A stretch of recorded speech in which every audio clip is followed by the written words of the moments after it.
نحمده ونصلي على رسوله الكريم أما بعد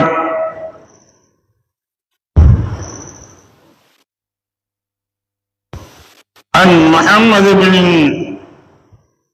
منكدر قال رأيت جابر بن عبد الله يصلي في ثوب واحد وقال رأيت النبي صلى الله عليه وسلم يصلي في ثوب وقال النبي صلى الله عليه وسلم صدق رسول النبي الكريم.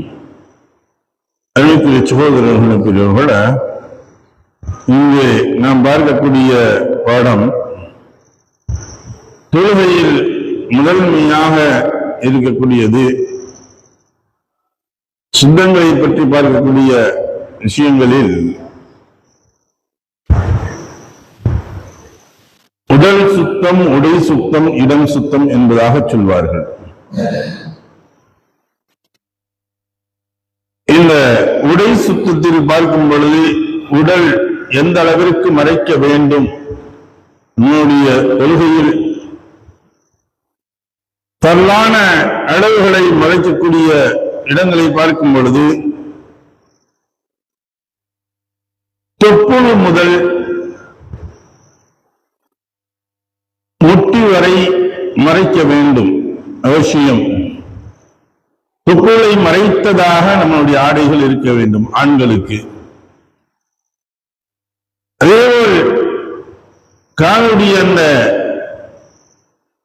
முட்டியை மறைத்ததாக இருக்க வேண்டும், முட்டிக்கு கீழ் வரை. ஆக இந்த இடம் ஃபர்லான இடம், மறைக்க வேண்டிய இடம். இதை மறைப்பதை விட்டு சற்று எங்கு பிளவுகள் ஏற்படுகின்றதோ, எந்த இடங்களில் வெளியேறும் அளவிற்கு ஆகின்றதோ அப்பொழுது ஃபர்லை அவன் மறைக்காத ஒன்றாக ஆகிவிடும். அதன் காரணமாக அவனுடைய தொழுகை கூடாமல் போய்விடும். ஏன்னா இங்கு ஆடைகள் எனக்கூடிய பெயர்களில் அலங்கோலங்கள் ஏற்பட்டுக் கொண்டிருக்கின்றது என்பது நிதர்ச்சையான உண்மை. அதே சமயத்தில் பெண்களுடைய மறைக்க வேண்டிய அவசியம் என்று பார்க்கும் பொழுது அவர்கள் முகம், 2 கைகளுடைய மணிக்கட்டு, 2 கால்களுடைய கிரண்டைக்கால், இந்த பகுதிகளை தவிர பாக்கி ஏனைய உறுப்புகள் அனைத்தையும் மறைப்பது அவர்களுக்கு ஃபர்லாக இருக்கின்றது. இதில் ஒன்றை இவர்கள் விட்டாலும் அப்பொழுது வெளியே தெரிந்தாலும் அவர்கள் ஃபர்லை வெளியே காட்டுவதற்கு சமமான ஒன்றாக ஆகிவிடும். அவர்களுக்கு ஹராமாக இருக்கின்றது வெளியே காட்டுவதற்கு. சஹாபாக்களிடத்தில் இங்கு நாம் அறிந்திருப்பது போன்று 2 ஆடைகள் இல்லாமல் இருந்திருக்கின்றார்கள். ஒரு ஆடைகளில் அவர்கள் சுருங்கியவர்களாக இருந்திருக்கின்றார்கள். ஒரே ஆடையை சுற்றி கொண்டு வேஷ்டியின் வலப்பக்கம் ஓரத்தை இட தோளின் மீதும் இடது பக்க ஓரத்தை வலது தோளின் மீதும் போட்டுக்கொண்டு 2 கைகளும் வெளியே இயக்குமாறு அணிந்து கொண்டார்கள். அணிவதுதான் என்று கூறப்படுகின்றது. முஹம்மது பின் அல் முன்கதிரி ரஹ்மத்துல்லாஹி அவர்கள் கூறியதாவது, ஜாபிர் இப்னு அப்துல்லாஹ் ரலியல்லாஹு தஆலா அவர்கள் ஒரு ஆடையை அணிந்தவர்களாக தொழுதுவிட்டு நபி ஸல்லல்லாஹு அலைஹி வஸல்லம் அவர்கள் ஒரே ஆடையை அணிந்து கொண்டு தொழுவதை நான் கண்டேன் என கூறினார்கள். அப்ப எப்படி ரசூலுல்லாஹி ஸல்லல்லாஹு அலைஹி வஸல்லம் அவர்கள் அந்த ஒரு ஆடையை, வேஷ்டியோட இருக்கக்கூடிய ஒரே ஆடை தான் இருந்திருக்கு, அந்த வேஷ்டியோட இருக்கக்கூடிய ஒரு ஆடையையும் கூட எப்படி அணிந்து கொண்டார்கள்னா, கொண்டு வந்து கட்டி இந்த வலது பக்கத்துடைய முனையை இடது பக்கத்துடைய புஜத்திலும், இடது பக்கத்துடைய முனையை வலது பக்கத்துடைய புஜத்திலும் போட்டு பின்னாடி கொண்டு வந்து முடிச்சு போட்டுக்குவாங்க. முன்னாடி கொண்டு வந்து முடிச்சு போட்டுக்கிறாங்க. இப்படி முடிச்சு போட்டு இந்த கயிறு வந்து வெளியே தெரியும். அப்ப இதனுடைய ஓரங்கள் எல்லாம் வந்துடும். இதனுடைய ஓரங்கள் எல்லாம் தன்னுடைய அந்த மறைக்கக்கூடிய உறுப்புகள் அனைத்தையும் மறைத்து விடும். இப்படி தொழுதிருக்கின்றார்கள் ஒரே ஒரு ஆடையை வைத்துக் கொண்டு. அதை கொண்டுதான் அவங்க தொழுதுக்குறாங்க. அதே சமயத்தில் டெய்லி குளிக்க போகும்பொழுது குளிச்சுட்டு அதை அப்படியே அங்கே கசக்கி காய வைத்தாகவே கட்டிக்கொள்ளக்கூடிய சூழ்நிலைகள் இருந்தது.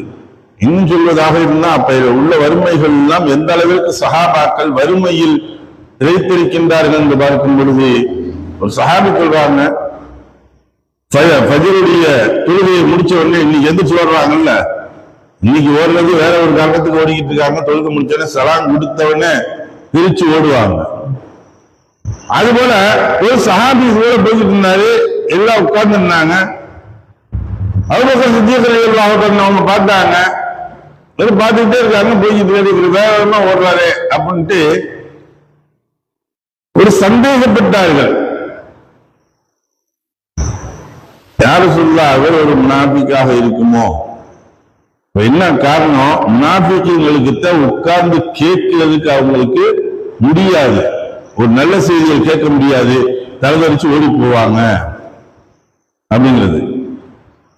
அவன் பேர் முஸ்லிம்னு துருவான், என்ன செய்வான், ஆனா நல்ல செய்திகளை கேட்பதற்கு அவனுடைய உள்ளம் இடம் கொடுக்காது. பள்ளிகளில் இருப்பதற்கு அவனுடைய உள்ளம் இடம் கொடுக்காது. அவன் பள்ளியை விட்டு போனா போதும் நினைச்சு ஓட ஆரம்பிச்சிருவான். ஒரு நல்ல செய்திகள் 2 வார்த்தைகள் கேட்டு காலையில நல்ல முறையில் கேட்டுவிட்டு செல்வான். அந்த வார்த்தை இதெல்லாம் இருக்காது, தெரிச்சு விடுவான். இது யாரு? முனாஃபிக்கினுடைய அடையாளம், முனாஃபிக்காக இருப்பாரோ அப்படின்னு சொன்னாங்க. அப்ப ரசூலுல்லாஹி சொன்ன ரசூலுல்லாஹி ஒன்றும் சொல்ல, சரி அவர் வந்தா என்னன்னு பிடிச்சு பாருங்க, நிப்பாட்டுங்க நாளைக்கு. மறுநாள் அதே போல வந்தாங்க. வந்த உடனே வந்து கையை பிடிச்சிட்டாங்க. அவ்வளோ பிடிச்சிக்கிறாங்க. ரசூலுல்லாஹி இவர் முனாஃபிக்காக இருக்குமா? முன்னாடியே சொல்றாங்க. இப்ப எந்திரிச்சு வர்றாங்க. யார் சொன்னாங்க? நீங்க சொல்றதா இருந்தா அவங்க முன்னாடியே நம்ம சொல்லணும்.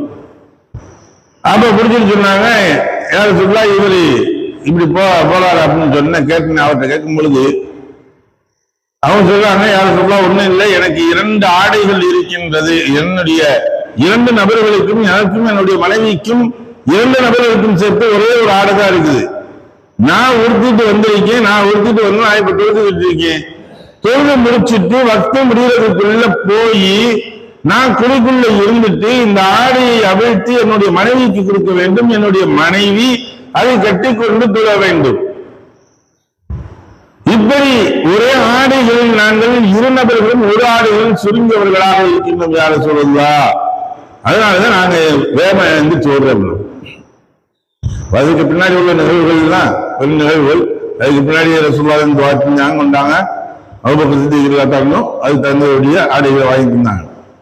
அப்ப ஒரு மனிதனுடைய நிலைமைகள் எந்த அளவுக்கு சஹாபாக்கள் கஷ்டப்பட்டிருக்காங்க. இன்னைக்கு உள்ள ஆடைகளுடைய நிலைமைகள் எப்படி இருக்குது?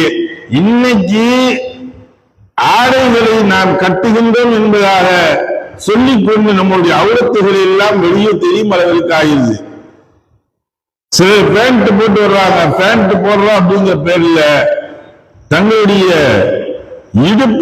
இடுப்புக்கு மேல இருந்த பேண்ட் இன்னைக்கு பெட்டத்துக்கு கீழே போய்கிட்டு இருக்கு, தங்களுடைய பித்தத்துக்கு கீழே.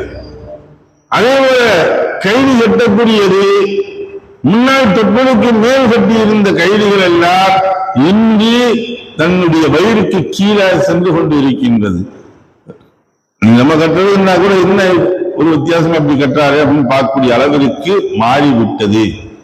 ஆக ஆடைகள் நாகரிகம் என்று சொல்லிக்கொண்டு அநாகரிகமான சூழ்நிலையில் ஆடைகளுடைய போக்குகள் போய்கொண்டு இருக்கின்றது.